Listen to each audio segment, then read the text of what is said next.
થઈ, ખૂબ ગહન વિષય ઉપર ઘનિષ્ઠ ચર્ચા થઈ.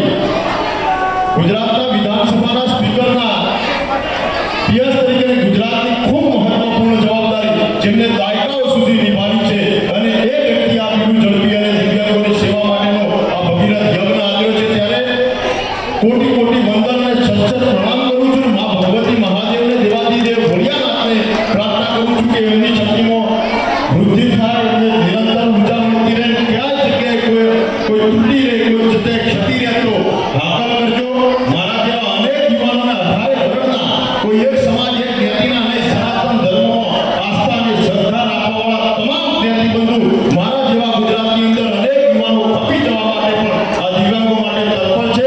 દિનેશભાઈ, આ ભગીરથ આ આપણા સમયનો યજ્ઞ આખા ગુજરાતનો ભ્રમણ કરવો જોઈએ અને જ્યાં પણ અંગત રૂપી અમારી ભૂમિકા ભજવવાની આવે આપ આગળ કરજો. આપણી સાથે રહીશું. આપે ફરી એકવાર આ પ્રસંગની અંદર મને સહભાગી કર્યો છે ત્યારે હું મારી પોતે પોતાની જાતને ભાગ્યશાળી માનું છું. મને સૌભાગ્ય આ ભૂમિ ઉપર, આ પુણ્યશાળી ભૂમિ ઉપર, આ તપોભૂમિ ઉપર, આ જાગતી જગ્યા ઉપર મા જગદંબાના સાનિધ્યમાં આવવાનો લાવો મળે છે. એ બદલ સર્વે આયોજકોનો હૃદયપૂર્વક આભાર. ભારત માતા કી જય.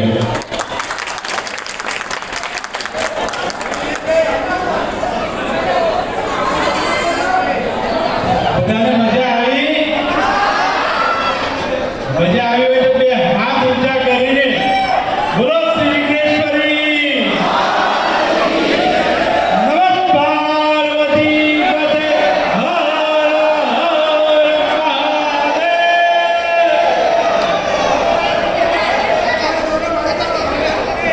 આજે આ દિવ્યાંગ રાસ ગરબા મહોત્સવ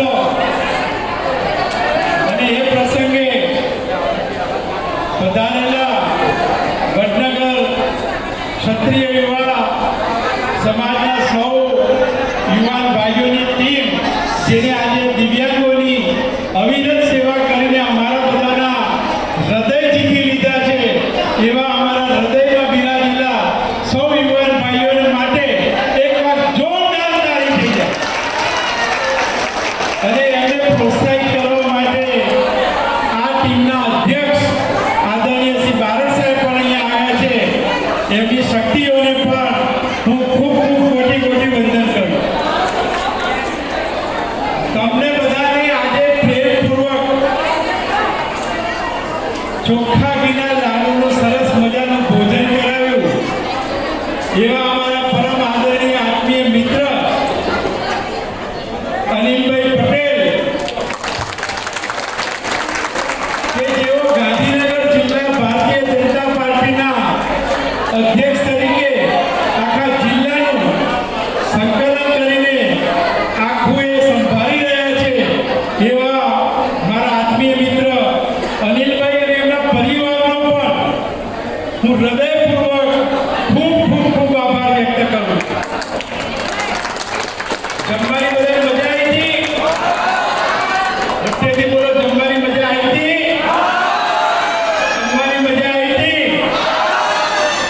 આવે ને, કારણ કે એમના ધર્મપત્ની મા અન્નપૂર્ણાનો પ્રસાદ સમજીને બધાને તમે પ્રેમપૂર્વક મા અન્નપૂર્ણાનો પ્રસાદ જમાડ્યો છે એટલે આપણને એ મજા આવે ને આવે. આજે આ કાર્યક્રમમાં 2 ટાઈમ સરસ મજાનો હતી. તમારે ગરમા ગરમ ગોટા અને ચા ખાઈને જવાનું અને સવારે તમે બટાટા પૌવાને ચા મળ્યા હતા.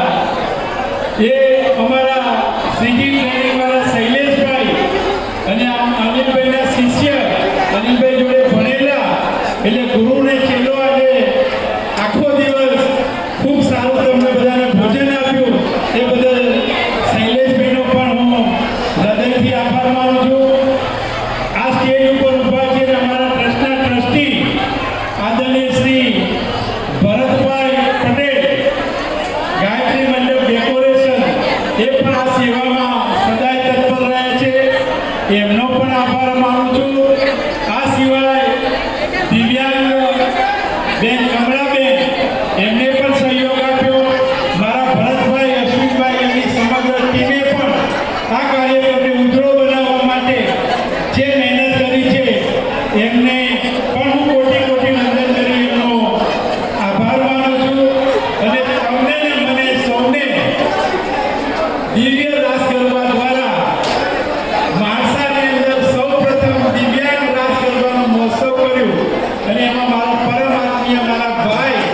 વિક્રમ લાબડિયા એ તમને મોજ કરાવી એમને ને એમની ટીમનો પણ હું હૃદયના ભાવ સાથે, કારણ કે અહીંયા કોઈ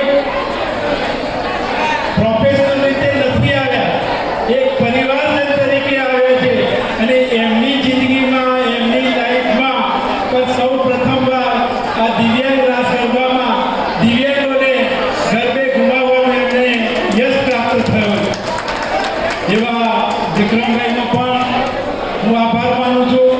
તમે બધા સૌ આવ્યા અને આ પ્રસંગને ઉજળો બનાવ્યો.